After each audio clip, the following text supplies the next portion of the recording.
với biển. Máu sông huyết tiên từ rừng sâu ta nhớ biển xanh, gió cuốn theo hồn xưa vọng về. Một bọc trưng truyền thuyết gọi tên, nửa theo sông nửa bay lên trời. Trăm con rẽ lối địa cầu, núi cao biển thẳm vẫn chung dòng máu. Biển sâu vẫn vòng tiếng ngàn, núi rừng cao sông phố dạt dào, dấu cho cách biệt muôn trùng. Màu dùng huyết tiên vẫn không đổi màu, giữa rừng với biển mãi mãi bên nhau. Dấu chân xưa in khắp đất trời, rừng ngàn vòng cõi biển khơi đáp lời. Dấu sóng dữ hay gió ngàn khơi, hồn lạc hồn hồng chẳng bao giờ rơi. Cội nguồn vững giữa trần gian, lời thề khắc đá tình không nhạt phai. Biển sâu vẫn vòng tiếng ngàn, rừng cao gió hú gọi nhau tình đầu. Dẫu cho cách biệt muôn trùng, màu rồng huyết tiên vẫn không đổi màu. Giữa rừng với biển mãi mãi bên nhau. Dấu chân xưa in khắp đất trời, rừng ngàn vòng cõi biển khơi đáp lời. Dẫu sóng dữ hay gió ngàn khơi, hồn lạc hồn hồng chẳng bao giờ rơi. Cội nguồn vững giữa trần gian, lời thề khắc đá tình không nhạt phai. Biển sâu vẫn vòng tiếng ngàn, rừng cao gió hú gọi nhau tình đầu. Dẫu cho cách biệt muôn trùng, màu rồng huyết tiên vẫn không đổi màu.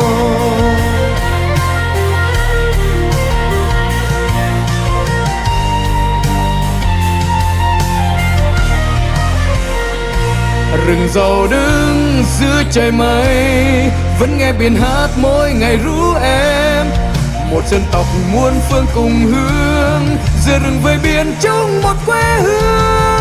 Đẹp xiết bao vô cùng, biển sâu núi rừng cao, gọi nhau qua ngàn năm khát khao. Hồn thiên sông núi, máu rồng cháy trong tim người Việt. Chuyện mẹ Âu Cơ năm mươi con lên núi, chuyện Lạc Long Quân năm mươi con xuống biển. Một lời thề khắc vào đất cháy cùng trời, giữa rừng với biển mãi mãi không rời.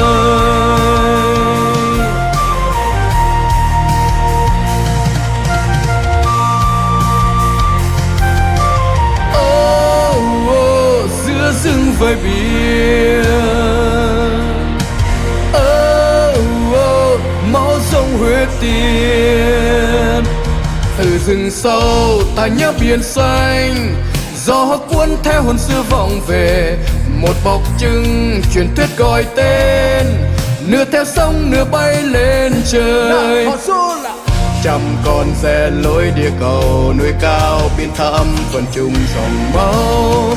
Biển sâu vẫn vòng tiếng ngàn, núi rừng cao sông phố dạt dào, dẫu cho cách biệt muôn trùng. Màu dùng huyết tiên vẫn không đổi màu, giữa rừng với biển mãi mãi bên nhau. Dấu chân xưa in khắp đất trời, rừng ngàn vòng cõi biển khơi đáp lời. Dẫu sóng dữ hay gió ngàn khơi, hồn lạc hồn hồng chẳng bao giờ rơi. Cội nguồn vững giữa trần gian, lời thề khắc đá tình không nhạt phai. Biển sâu vẫn vòng tiếng ngàn, rừng cao gió hú gọi nhau tình đầu.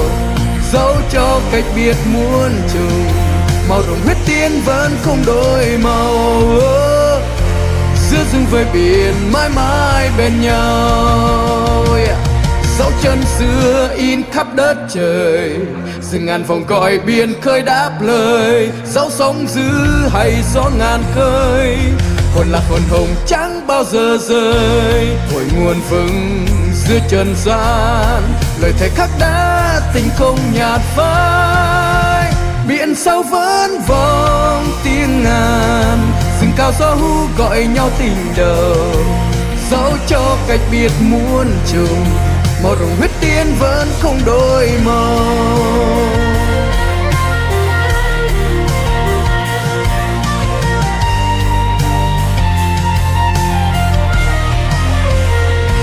Rừng dầu đứng giữa trời mây, vẫn nghe biển hát mỗi ngày ru em. Một dân tộc muôn phương cùng hướng, giữa rừng với biển trong một quê hương đẹp xiết bao vô cùng. Biển sâu núi rừng cao, gọi nhau qua ngàn năm khát khao.